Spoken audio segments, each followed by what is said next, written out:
Hello and welcome to the big story here on the BDTV Breakfast Show. This is where we get to bring to you some of the key issues shaping our nation and our economy at large. My name is Elizabeth Musa. Today we are focused on the health sector with discussions centered on the causes and possible solutions to the rising cases of kidney diseases in Nigeria. Recent studies indicate a significant burden of kidney disease across Nigeria, with a nationwide screening during World Kidney Day 2022 reported a pooled prevalence of kidney dysfunction at 13.7%, with higher rates observed among older adults and females. In northeastern Nigeria, particularly in Yobe, Borno, and Jigawa states, there is a notably high burden of CKD, with some cases lacking a clearly identified cause. Acute kidney injury is also prevalent, with reported incidences of 17.4 per 1,000 children and 13.5 per 1,000 adults. Well, on the show today, we have Dr. Olajide Oluwatayo. He is a medical doctor and public health professional with years of multidisciplinary experience spanning clinical practice, project management, research, and health policy, and he will be helping us to dissect this conversation today. He's passionate about improving healthcare systems across Africa, having led impactful initiatives in healthcare, financing, strategic partnerships, and public health. Welcome to the show, Dr. Olajide. Thank you very much. Well, thank you so much for being here today. On this issue of acute kidney disease, how concerned should Nigeria as a country be about this disease? All right, thank you very much. Kidney injuries, it's the acute kidney, it's the chronic kidney. But when we talk about kidney failure, sense of it is usually an end stage disease. It's more us at the later stages of this kidney injury. So for acute, it is sudden loss of kidney function and arise from pregnancies, from dehydration, services, toxicity.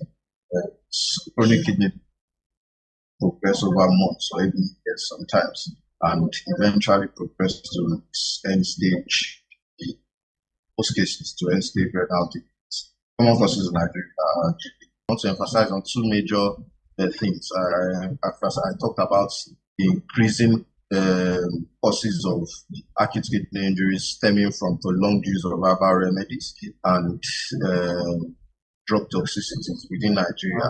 And this may be related to or may not, but it is also at the second point I'd like to make note of is the increasing rates of end-stage renal diseases amongst younger adults. It used to, like you mentioned, it's a disease of the old, but not anymore. It is now a common thing among 25 to 45 years younger adults. A bit commoner in males, but yes, the most significant recent demographic that we have seen, or epidemiological prevalence that we have seen, is the fact that end-stage renal diseases now occur more common in younger adults. And I think it's something that we should all pay attention to. There are things that we can do to make sure that we can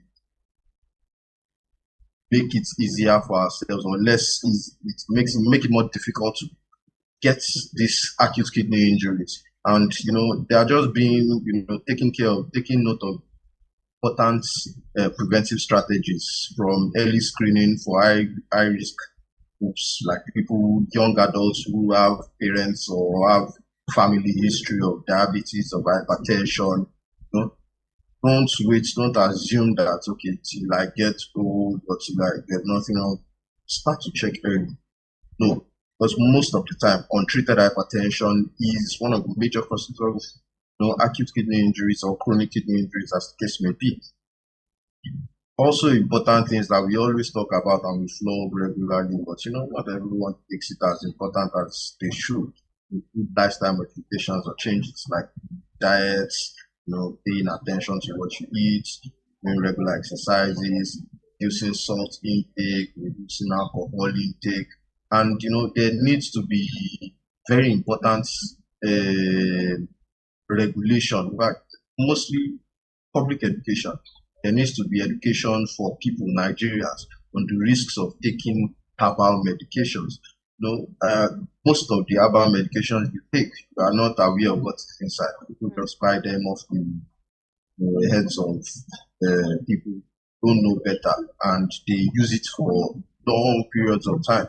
No dosage, no form of regulation, and this is progressively increasing the rates of kidney injuries amongst Nigerians. There's also the fact that over-the-counter medications, any small headache, you can buy an NSAID. Any small body pain, you use paracetamol. There are people who use these NSAIDs, paracetamol, and the likes for long periods of time. I go talk about someone who is trading, go to the market every day. When I come back, I must use paracetamol. Before you go in the morning, so that my body does not ache me, I use paracetamol. And you do that consistently for like 6 months, do that for years. Right. So yes, please. Yeah, so just before a little bit of that technological lag, I was going to ask you, you were speaking on the use of pain relievers, pain medications, as maybe perhaps one of the contributing factors to kidney diseases. People just taking pain reliever as it comes, at night, in the morning, and all of that. Are you saying that this is a contributing factor to this terrible phenomenon of a kidney disease? Yes. NSAID use is one of the major risk factors for getting kidney disease. NSAID use. And so the kidneys. Okay. It's non-steroidal anti-inflammatory drugs. That's just to put it there. Analgesics. All right. Analgesics, pain relief, and the likes. So, for most cases, the most drugs, the kidney is one of the liver. They are the major excretory organs. They are the ones that clear up toxic waste from the body. As much as drugs have their roles that they play in the body to make you feel better or to cure certain illnesses or treat certain conditions, they still have to be cleared off from the body. And that is the role of the kidney and the liver. The kidney particularly, when you use drugs because there are certain drugs that have their risk factor or their side effects as nephrotoxicity, which is being toxic to the nephrons. The nephrons are the little units of each kidney. So, using these drugs over and over again, unregulated, because you can buy them over the counter, pose a significant risk to the development of kidney diseases, especially in Nigeria, where there is little regulation for medications, and everybody can get medications as they do. All right. So, Dr. Oluwatayo, talk to us about some of the early signs and symptoms of kidney diseases that people should be aware of, because I think that's something that's really important for us to know today. Yes. All right. So, something peculiar about kidney disease is that they don't have specific symptoms at the onset. So, most people do not know that they have kidney disease until it is usually when it has progressed to chronic. But a few of the non-specific symptoms that you expect to see are fatigue, and the reason why we say non-specific is because a lot of the time these same symptoms can be presenting when you have malaria, when you have other ailments that are not kidney, that don't affect your kidneys. So, having fatigue, there'll be swelling in the legs or in the ankles, sometimes in the face, there'll be foamy urine, there'll be change in frequency of your urination, you're having either an increased frequency for this period, reduces again, increases again. So there's just like some sort of fluctuation. There is possible persistence of nausea, and so those are just some of the things that you may see but they are not specific. So the things that I usually or that I would emphasize on are those preventive strategies that I mentioned earlier. Screening for people who have high risk of diabetes, of hypertension, of diseases that can put this high risk group at risk of getting kidney disease. So that's lifestyle modification, also put some more public education, teach people. They probably don't know. They just know that, they use analgesic for body pain, for headaches. They don't know the risk. They don't know why you go to the hospital and they will give you medications and limit it to 5 days, limit it to 1 week. They can just continue using it on ending, and we should also do routine blood pressure tests, routine urine tests. Those are things that will help us stay ahead of the curve. So thank you. Right, and you really hammered on the fact that people need to, adapt to some lifestyle changes. So I'm going to ask you right now what some of those lifestyle changes will be that could help us prevent or slow down the progression of kidney disease. And also, you spoke about tests as well. How often should people get kidney function tests? So that's two questions in one. Thank you very much. So, for lifestyle modifications that I mentioned, I'm just going to keep it simple. So I would flog on only about 3 or 4 things. And one of the things I'll talk about is diet control. There is, you say diet control because there are things that you do there are things that you eat that will increase your likelihood of, getting diseases that will put you at risk for kidney diseases. So you are attacking the risk factors. You are attacking the predisposing factors. You monitor your diet, you reduce your salt intake, for instance, because, for people who are predisposed to having hypertension, who have hypertension as well, increased salt intake increases your blood pressure or predisposes you to having higher blood pressures, especially for people who have risk, who have hypertension. They probably eat and not the same, amount of salt that someone who is at risk and who has hypertension eats. And, it doesn't affect them. For people who have that risk, they would, it would consistently, over time, they eating without modifying their diet, and it increases their blood pressure. High blood pressure does not have specific symptoms as well. So nobody can tell from just looking at you. It is by checking your blood pressure regularly that you would know that you have high blood pressure. By going for routine medical checkups that you would know that you have high blood pressure, or even diabetes, and you take very high intake of sugar and likes and all carbonated drinks and all those.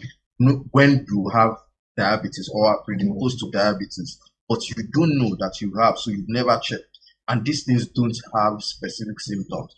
For diabetes as well, you're probably just going to be having increased frequency of urination and, alteration in your urine and the likes. But nothing specific that tells you that, oh, you have this, you have this. So how do you curb it? By not getting it, by not predisposing yourself to it in the first place. Because they've been stressed through the day. That also connotes to having done exercise. But they are not synonymous.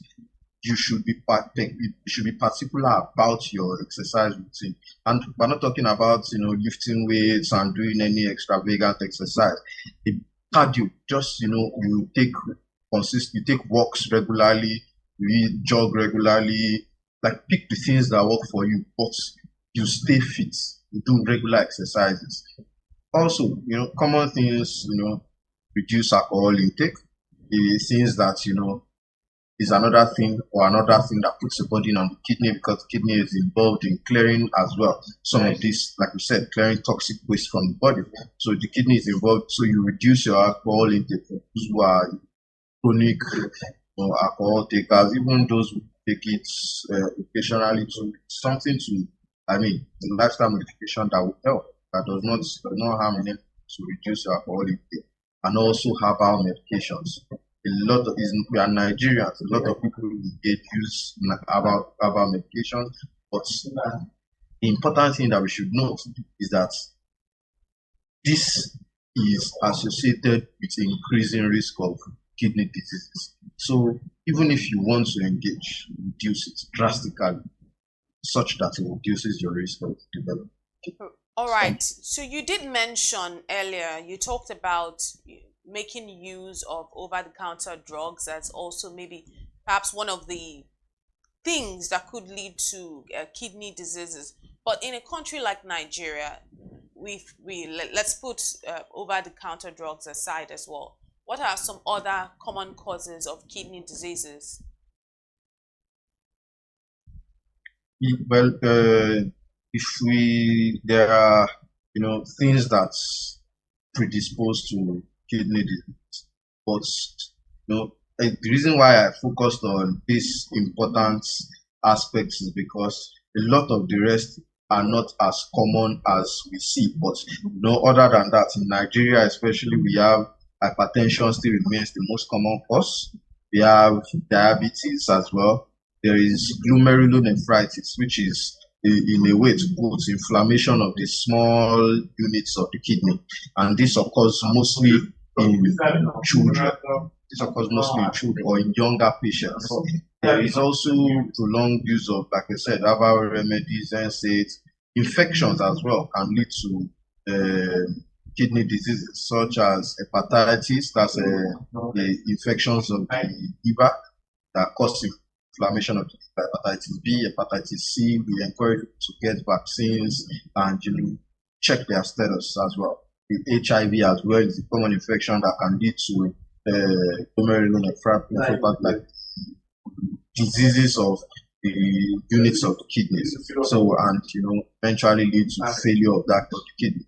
Also, sickle cell is there is that high rate of sickle cell patients in Nigeria, and because of that, presence of sickle cell in Nigeria, it is a risk factor, common cause actually for kidney diseases in Nigeria. So people who have sickle cell need to also make sure that they regular, in fact, more regular than the average person, check-ups to make sure that their kidneys are also functioning well, because they are also at risk of developing amongst other things. Right, because I have to let you go now. In the case where someone is diagnosed with kidney disease, what treatment options are available? Also, when is dialysis or transplant? When is this supposed to be considered? Okay. I would put it simply, but the options for kidney diseases mostly, there is, of course, there are based on the pathology or the disease itself, and that is why one at first talk about the essence or the importance of having a health workforce. In Nigeria, we don't have many nephrologists. I think in the whole of Nigeria, there's probably no more than maybe 250, or I can't say, but less than 300, I think, nephrologists in the country, that's specialists in the care of kidney diseases. So, and there is a population of 200 million people. So you get the idea. That gives like one doctor to like almost a million patients. That's absurd. The coverage cannot be sufficient. So, of course, and those are the people that will be able to tackle these kidney diseases on the case of like based on what presentation comes, what the peculiarities of case are. But generally, hemodialysis, as you said, is the major treatment or the major mode of management for kidney failure, as the case may be. So, and hemodialysis is not cheap. For most people with kidney injuries, you need about 2 to 3 sessions of hemodialysis a week. In the cheapest government center, most likely, where you can do hemodialysis. At the very least, you'll be able to do it for 30 to 50,000. The average Nigerian may not be able to afford spending about 150,000 on dialysis, and this is buying medications, cost of care, hospital visits, consultations, and the likes. And so just the cost of hemodialysis, at the very least, they're having between 100 to 150,000 per week. And there is no saying what how long person will need to do or have this hemodialysis done. It is based off the discretion of the nephrologist, that the case may be. So, but ultimately, for most, like when it gets to end stage renal disease, when it gets to the end stage, it's the major mode of treatment is kidney transplantation or kidney renal replacement therapy. Or in Nigeria, it is not a readily available option. So we have a lot of people who get to the end stage renal disease and cannot do anything because they cannot afford it. In the most cost-effective centers, you probably still be spending up to 5 to 10 million naira on kidney transplants, and I'm talking of like an upfront payment, because there will still be immunosuppressive therapies, there will still be regular checks, regular medications that would, and hospital bills generally that will still come into play. So eventually, you may be looking at 10, 15 million on the care of, the kidney transplantation. How many Nigerians can really afford this?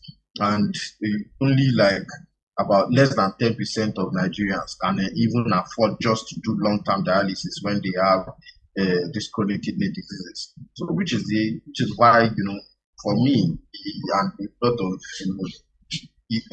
public health professionals, they advocate for improved health insurance. NHIS coverage for, I think NHIS probably covers less than, I don't know, I don't have specific statistics, but probably less than 15% of the whole country is covered by NHIS. And NHIS in itself cannot, the coverage is limited, it cannot cover, long-term kidney treatments or long-term kidney disease treatments. So how are Nigerians expected to survive when they have these diseases? What exactly are they supposed to do? There is need for government to improve the coverage of NHIS. There is need for generally to educate people on the importance of health insurance, because a lot of people, Nigerians, when most people have issues, they pay out of pocket, and for diseases like kidney diseases, there is going to most likely lead to catastrophic health expenditure, which means spending majority of the money you have people selling their properties just to be able to cater to a disease. That is why we need to improve health insurance coverage in Nigeria. Well, thank you very much, Dr. Olajide Oluwatayo, for this very insightful conversation. You braced the technological challenges to have this conversation with us this morning, and we truly appreciate it. Do enjoy the rest of your day. Thank you very much. This has been The Big Story on the BDTV Breakfast Show. My name is Elizabeth Musa. Keep watching BDTV.